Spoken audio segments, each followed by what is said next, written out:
JCPS and the state at least agree on one thing, that learning expectations should be high for its students. Today, school leaders testifying before that new state task force that is taking a hard look at JCPS. WDRB's Katrina Nickel here to tell us how the district says, well, it's different from others in the state. Right. JCPS highlighted today its student population is unlike others in the state. On the line for JCPS is potential major changes recommended by this task force of lawmakers and community members. That adds a lot of challenge to that work when we're talking about multilingual learners. Out of its more than 93,000 students, JCPS says almost a fifth are multilingual students, speaking more than 150 different languages. It is a gift to be multilingual.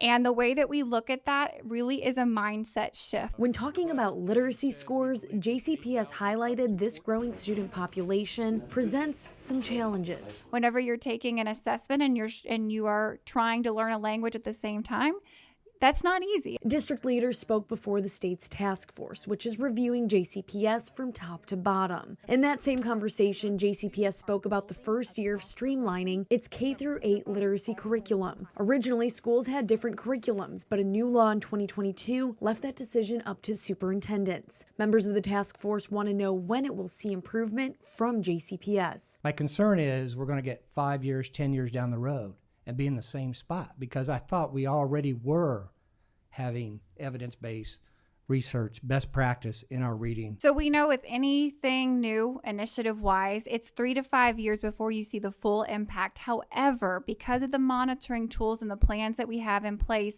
we can already see increases. JCPS says it's also implementing literacy diagnostic testing to know if older students are missing out on foundational skills. It will provide families and teachers with specific individual information for those students about what we can do to help progress those students.